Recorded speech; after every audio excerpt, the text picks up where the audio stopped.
Saludos afectuosos. Bienvenidos a su segmento Articulando. Les habla Braulio J. Hernández. ¿Han visto esta imagen en las redes sociales en donde hay dos hombres en busca de un tesoro y cuando hay uno que está más cerca de encontrarlo, renuncia? Bueno, en esta ocasión en Articulando vamos a hablar de un hombre que nunca se rindió y llegó hasta el oro y a mucho más. Hoy hablaremos de Cristóbal Colón, el primer evangelista de América.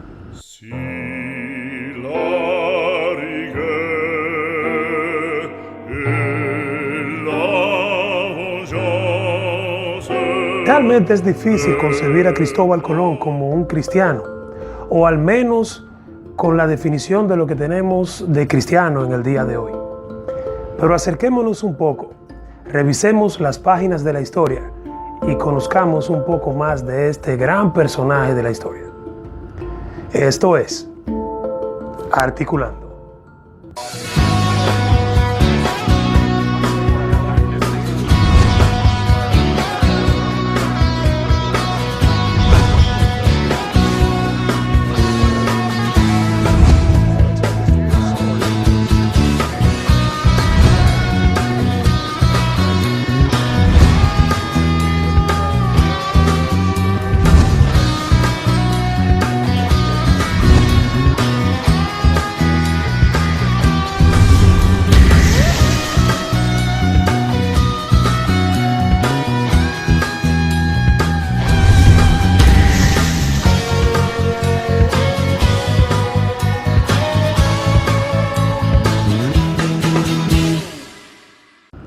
En el capítulo 16, versos 16 y 17 del Evangelio según San Marcos, Jesucristo le da la gran comisión a sus discípulos.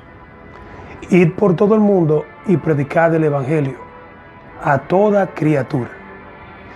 El que creyere y fuere bautizado será salvo. El que no creyere será condenado. Poco después de instaurada la Iglesia Católica en el siglo III después de Cristo, uno de sus principales objetivos era predicar el Evangelio, expandirse, convertir a los no cristianos, a los paganos, a los no creyentes. Y se lo tomaron muy en serio, tanto así que llegaron a formar los caballeros cruzados, aquellos hombres que andaban armados, convirtiendo a la gente a la mar. Cristóbal Colón no es un personaje muy bien valorado por la gente en general. Pero permitámonos la oportunidad de analizar este personaje sin pasiones y con la cabeza fría. Muchos historiadores discrepan dónde nació Cristóbal Colón, de dónde es, pero los datos oficiales dicen que nació en Génova, en una comunidad pesquera de esta ciudad.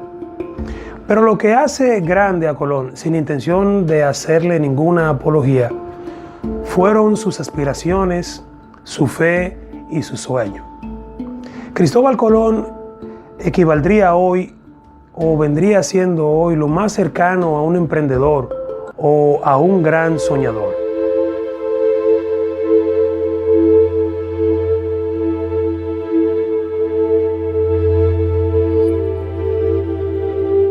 En 1476, siendo apenas un joven marinero inexperto, Cristóbal Colón se encontraba en las aguas del Atlántico, en sus deberes de mercader, cuando su embarcación se encontró en medio de un conflicto entre naves de mercaderes genoveses y el corsario Casanove, también llamado Colón el Viejo. La embarcación donde se encontraba Cristóbal Colón sufrió daños y ésta zozobró. Obviamente Cristóbal Colón se salvó. Llegó nadando al sur de Portugal, a una comunidad llamada Algarve. El futuro descubridor de América se estableció en Portugal e hizo vida por unos 9 años en Lisboa. Allí conoció a una mujer llamada Felipa Moniz, con la cual se casó y procreó a su primer hijo, Diego. Continuó con su pasión, viajando a diferentes países. Para ese entonces, ya había leído muchos escritos e historias de Marco Polo de la mano del escritor Rustichello. En 1477, Cristóbal Colón viajó a Islandia y allí escuchó historias inéditas, fantásticas de Marco Polo, lo que acrecentó su deseo por viajar a las tierras de las Indias, descritas por Marco Polo. Por años, Colón soñó con esta empresa y no se detendría hasta llegar a las Indias y a las tierras del Gran Khan. Finalmente un día, entre 1483 y 1485, Colón se presenta ante el rey Juan II de Portugal y le da a conocer el proyecto para que le proporcionen recursos y así realizar la expedición. La exposición de Cristóbal Colón es magistral. Sus palabras resultan convincentes. No obstante, el rey descarta el proyecto, aunque le dice que dejará una probabilidad abierta para un futuro. Pero Cristóbal Colón sabe que se trataba de un no rotundo. Según Hernando Colón, el segundo hijo del almirante, luego de que Cristóbal Colón se marchara hacia Castilla, el rey de Portugal envió una expedición en la misma ruta que Cristóbal Colón le habría descrito, pero que estos no encontraron nada, se devolvieron y todo quedó ahí. A la gran decepción del rechazo de su proyecto por parte del rey de Portugal, se le sumó la muerte de la esposa de Cristóbal Colón. Él quedó devastado y ante estos eventos grandes y desafortunados, el almirante marchó con su hijo hacia los reinos de Castilla. Cristóbal Colón llegó a Castilla junto a su hijo Diego a finales de 1484 o a principios de 1485. Colón era un hombre sumamente inteligente, navegante audaz, autodidacta, cartógrafo empírico, entre otras habilidades. Sin embargo, en el extremo opuesto, era un hombre sumamente religioso. Es por eso que al llegar a Castilla, frecuenta el monasterio de la Rábida e hizo amistad con el fray Antonio de Marchena y el fray Juan Pérez. ¿Era Cristóbal Colón un creyente, un hombre de fe? Sí, pero su ambición y megalomanía definitivamente negaban su fe. El almirante trató de manipular a los reyes católicos, haciéndoles creer que él era un elegido de parte de Dios para lograr grandes cosas. La corona accedió a autorizar y a semi-patrocinar la expedición hacia las Indias, no porque Cristóbal Colón haya manipulado a Fernando de Aragón y a Isabel la Católica per se, sino por su constante persistencia durante 7 años.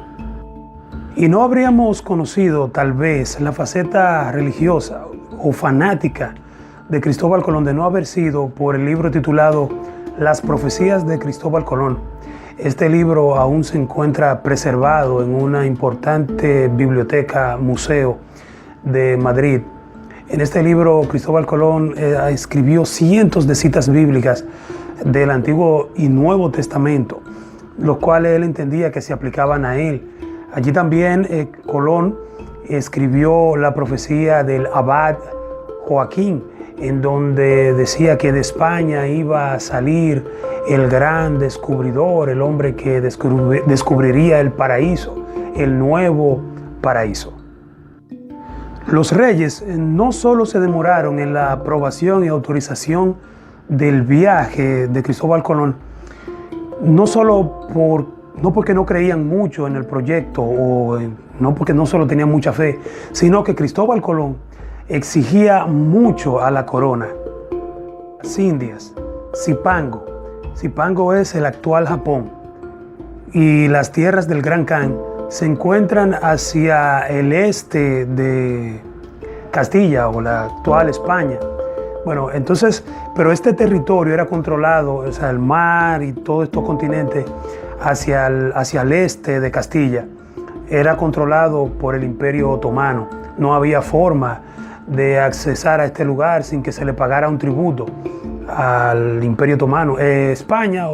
Castilla, no estaría dispuesto a negociar con el Imperio Otomano para pagarle tributo, pagarle una especie de peaje o impuesto por usar la zona que ellos controlaban. Se suponía que en las Indias había especias y una serie de cosas ahí para condimentar la comida. Este era uno de los argumentos que Cristóbal Colón pues le llevó a los reyes allá para convencerlos de que le dejara hacer este viaje. No obstante, no había el gran interés, pero Cristóbal Colón llega con la parte religiosa ante la corona de Castilla y le dice que el gran interés principal es evangelizar, cristianizar a los indios. Por esta razón que su plan comienza a dar frutos, o sea, ya se habla de la aprobación porque a Cristóbal Colón seduce, conquista por este lado a la corona de que va a evangelizar a estos indios. Finalmente, el 17 de abril de 1492, la corona castellana y Cristóbal Colón llegan a un acuerdo y firman el documento legal llamado las Capitulaciones de Santa Fe. Si bien el libro de las profecías de Cristóbal Colón presentaban al almirante como un hombre de Dios, como un hombre de fe, como ese gran escogido que iba a descubrir el paraíso terrenal, pues las Capitulaciones de Santa Fe ponían en evidencia su condición de hombre avaro, ambicioso y alejado completamente de Dios. Si las exigencias de Colón no hubiesen sido tan altas, sus pretensiones tan desmedidas, la aprobación y financiamiento de su expedición hacia las Indias y las tierras del Gran Khan no se habrían tardado realmente 7 años. Llámenle loco, fanático religioso, entre otros epítetos calificativos y descalificativos que ustedes quieran. Pero de tonto, Cristóbal Colón no tenía un ápice. De las negociaciones en las Capitulaciones de Santa Fe logró lo siguiente: el título de almirante de los mares y de las tierras que descubriera durante la expedición, el título de virrey y gobernador general de todas las tierras que ganase o descubriese, el 10% o el diezmo de todas las riquezas de las tierras que ganase o descubriese, el almirantazgo de la ruta de su recorrido durante la expedición, el derecho a contribuir con 1/8 a las futuras expediciones y a 1% importante de las ganancias de estas.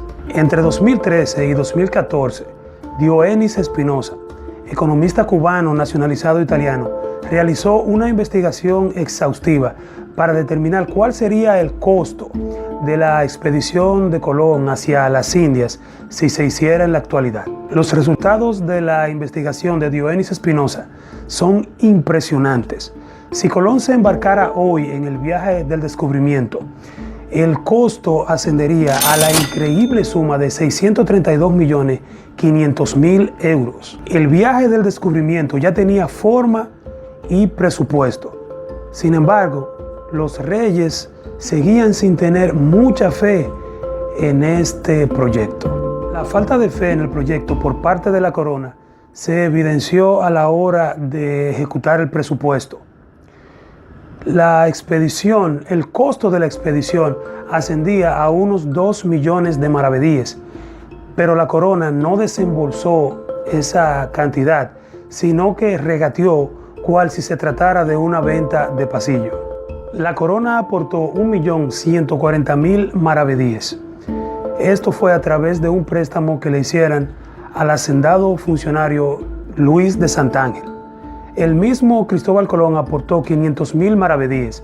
Este no los tenía, pero según Bartolomé de las Casas, se los prestó Martín Alonso Pinzón o alguno de sus hermanos. Los 360.000 maravedíes restantes los aportó la corona, pero por medio de 2 carabelas, las cuales construyó el pueblo de Palos, por medio a la real provisión, cual era una especie de tributo que estaba este pueblo obligado a pagarle a la corona. Así que el pueblo de Palos construyó estas 2 carabelas y las puso a disposición del almirante. Después de tener las carabelas y todo prácticamente listo, a Cristóbal Colón le faltaba algo: una tripulación. Palos estaba obligado, mediante la real provisión, a entregar las carabelas pertrechadas y listas, pero no estaban bajo la obligación a proveer al almirante de una tripulación. Los marineros huelvanos no querían embarcarse en aguas desconocidas con un desconocido y un marinero que no tenía ninguna experiencia. Pero Cristóbal Colón no se detiene, persiste en materializar su visión y por medio de otra real provisión, entonces acude a los convictos, va a la cárcel y recluta 4 presos, a un homicida y a 3 cómplices de este. Y con esto pues sumaban 8 marineros en total. Con todo esto le faltaba muchísimo personal tripulante. Gracias a sus amigos monjes de la Rábida y a Pedro Vázquez de la Frontera, Colón conoce al acaudalado Martín Alonso Pinzón, un experimentado navegante oceánico, el cual con mucho entusiasmo inició una campaña a favor de la expedición de Cristóbal Colón. Hay diferencia entre algunos historiadores al momento de situar el día de la partida de Cristóbal Colón de Castilla. Algunos dicen que fue el 3 de agosto, otros que fue en septiembre. Pero por fin Cristóbal Colón se embarcó en sus 3 carabelas con una tripulación de unos 100 hombres. Hicieron una pequeña escala en las Islas Canarias y luego emprendieron la travesía por el Océano Atlántico rumbo oeste. Todavía no está claro de cómo Cristóbal Colón obtuvo la carta y el mapa del matemático y astrónomo Toscanelli, documentos sobre los cuales proyectó su viaje. No obstante, todos los datos en los que Cristóbal Colón basó su navegación estaban mal. Cristóbal Colón tenía la geometría del geógrafo griego Posidonio. Posidonio estableció que la Tierra tenía una circunferencia de 29.000 kilómetros, cuando en realidad la Tierra tiene una circunferencia de 40.075 kilómetros. El almirante pensaba que entre Castilla y Zipango había una distancia de unos 3.000 o 5.000 kilómetros, cuando en realidad es de unos 19.000 kilómetros y todo un continente situado a unos 6.500 kilómetros. Una carabela promediaba 100 a 130 kilómetros por día. En un buen día, con viento en popa, alcanzaba hasta 160 kilómetros por día, que para la Edad Media era bastante rápido.